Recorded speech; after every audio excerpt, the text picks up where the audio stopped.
and we will then post it to our website and let the world know about that experience. Yes, exactly. It is kind of interesting that National UFO Reporting Center website is so available to anyone that wants to go there on the internet and punch in their local community, punch in the state that they live, and or the time frame that they would like to do a little research and find out what kind of UFOs are being reported in their own neck of the woods. I really like that capability that people can call or actually go to the website at any moment. Was this Canadian sighting that you just told us about, was this one of those that would have been called into you initially, or would they have put it on the website initially? Probably not called in. This again was, I'm going on memory, Michael. I think it was July 15th, 1951 is the witness's estimate of the date of the event. But I think he sent me an email, probably a week or 10 days ago, apprising me of this situation. And I wrote back quickly and said, I'd love to have a formal written report submitted via our online report form. We have an online report form, just like a blank job application that people can fill out and submit the report in that format. That helps us when it comes time to download the information to our website and get it posted so people may know about that sighting. But right. I just learned of this case, even though it occurred in, I think, July of 1951, again, as a witness's estimate.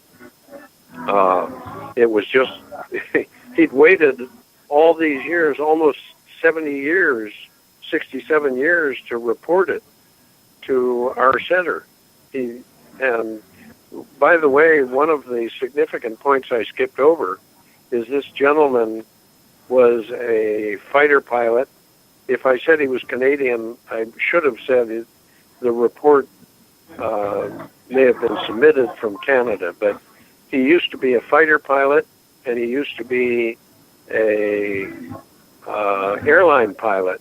So even as a young person, he was probably a very capable witness, and it has to be filtered through decades of experience as a pilot for him to have submitted this report and called it a UFO. Well, yes, and that is so interesting that this kind of a report would have come from 1951 from his recollection, because we're talking 1947 was basically the modern era of UFOs began with Kenneth Arnold's sighting over Mount Rainier, which is, in the state of Washington. So it's interesting that these things were happening even back in the early 50s. That's fascinating. Yep. And as you and I have discussed many times, my suspicion is it goes back much, much farther than that. Probably hundreds of years, certainly. And if it's hundreds of years, it could be hundreds of thousands or millions or potentially billions of years that our planet has been visited by UFOs. That's my opinion. Yeah, I'll bet. That's a fascinating report. So anything else that you can recall that we might want to relate at this point? Yeah, I like reports from qualified witnesses, people who are professionals, people who would not be inclined to prevaricate or mislead somebody with a report. One report comes to mind in particular that was submitted back in July of 2013 by a former U.S. astronaut. I was just talking about this with a person at our gathering, at our reunion today. A gentleman who, again, like in the case I just recited, he was an airline pilot, or a fighter pilot first, I guess, an airline pilot, and later became an astronaut and flew twice on space shuttle missions. But on the 5th of July, 2013, and this report is posted to our website, like every of the other ones I'm talking about. He was standing outside near his home in Athens, Texas. His wife was behind him and was looking to the east. He was looking to the west, and his wife asked him to look to the east. She said, "What is this coming at us, honey?"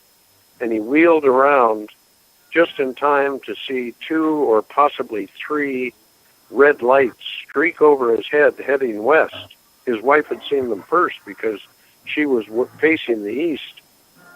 And I've forgotten the exact number that they saw, but I think it runs as high as a dozen objects streaked over their heads headed west that evening, all in the course of a few seconds' time. It was a very quick sighting. And I talked to that gentleman on several occasions, and the one thing I remember he said is, "Peter, I don't know where those things were manufactured, but I can tell you this, they were not made on our planet." And this is an astronaut speaking, so I'm inclined to trust his word. He's a very reliable, very straightforward guy. So in other words, you're saying that this sighting happened for him and his wife after he had already been an astronaut. Yes, he is retired. Okay.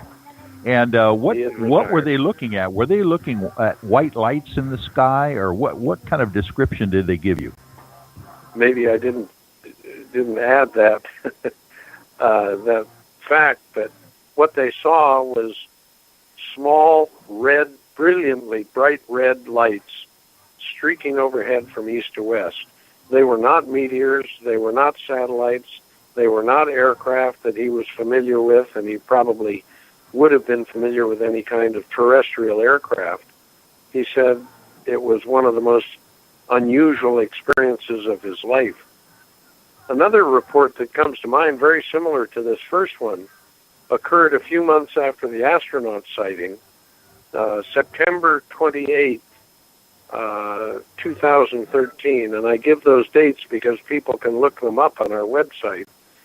A gentleman who is a retired Arizona Highway Patrol officer was standing inside his living room in Glendale, Arizona, on the northwest corner of Phoenix. It's a sort of a bedroom community for Phoenix. And he was staring out his north-facing window into a beautifully clear night sky, and suddenly, to his great amazement, he saw a cluster. He doesn't know how many initially, maybe 2, maybe 3 or more, orange lights go streaking from his left to right, which he saw through the plate glass window. At first he was a little confused as to what it was, but he regained his composure and ran out onto the deck on the north side of his house, hoping to see these objects disappear into the night sky. Well, he didn't see them. They had already departed, but while he stood there on his deck, he saw, all told over subsequent minutes, he estimates, Michael, 150 more orange lights streak by him going from west to east. And I would feel very uncomfortable recounting this report if it were not for the gentleman's outstanding credentials as a witness and as a reliable source of information. People, our listeners, can read that report. Again, the astronaut's sighting was the 5th of July, 2013, and the Highway Patrol officer's sighting was on the 28th of September, again, the same year, 2013. Oh, my word. 100 or more of these orange lights going over his head. Now, I remember you were mentioning to me at one point that the craft that seems to be sighted the most are orange fireballs. Is that correct? Yes. That appears to be the case, Michael, and they're coming into the UFO Center by the droves. It started at about the end of May 2012, and people can see some of the interesting reports of clusters of fireballs, red, orange, yellow, amber, or gold. And one of the first ones was submitted by a St. Louis police officer on the 1st of June 2012, he was driving south from St. Louis, as I recall. And again, I'm going on memory, so it's subject to amendment, everything I say here. But he was driving on the interstate south of St. Louis, I think Interstate 55, and as he coursed to the south in his car, he looked off to the right and saw a cluster of what he estimated to be 20 to 30 orange lights streaking from his right to left, that is west to east. The next night, a group of young women who were camping down on the Columbia River out east of Vancouver, I think it was Beacon Rock State Park, saw something very similar. Again, a cluster of orange lights. And you're correct. It is the most compelling aspect of ufology in today's world. And there are people in MUFON, the Mutual UFO Network, who report they're receiving similar cases, similar descriptions. And it appears to be the most compelling part of ufology in today's world. Well, it sure does, because it's one thing when you report maybe a flying triangle or a saucer or some kind of an object that might be something we could relate to in the past, but when these fireballs are coming overhead, or these orange lights that are very bright are coming overhead and passing not into the ground like they would be if they were a meteorite, but just traversing the landscape, it's very difficult to follow up on a investigation in that regard, because they don't seem to be leaving any trace of evidence. That's exactly the case, and it underscores the value of having people who see these things report them. My estimate is, out of approximately, let's say, 10,000 to 20,000 Americans who see a UFO, who witness a UFO-related event, only 1 out of 10,000 to 20,000 will ever report it. And we need those additional reports to corroborate the sighting. So I encourage anybody who's seen one of these clusters of lights or any other kind of UFO to please write it down. It's very important that it gets written down and recorded. Most people want to talk about it, but of course talking about it doesn't record the event the way a written report does. Right, of course. And you've made it very easy for people to go to the National UFO Reporting Center. Or how would they actually find the website if they can't remember the full name, the National UFO Reporting Center? It's just ufocenter.com, UFOCENTER. For our European listeners, we spell center a little bit strangely over here. It's UFOCENTER rather than RE, and they can be guided right to our online report form. Yes, and while we're talking for a little while here before my main guest, Brian Snowdy, calls in. By the way, Peter, we are going to talk tonight, I thought I'd let you know, about the JFK assassination in 1963. And my guest tonight is Brian Snowdy, who has actually been one of the foremost researchers in this area of what actually happened in Dealey Plaza. But I thought you would be interested in knowing who the guest tonight will be. But as we go forward on this thing, I thought maybe we would mention the fact that out of how many reports you have in your data bank at this point, you believe that maybe even upwards of 20,000 reports for each one of your reports you've received go unreported.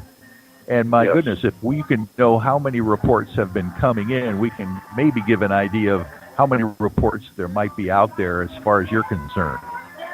Right. We can backtrack, but I'm glad all those 20,000 reports aren't being reported to me, because that would break the camel's back.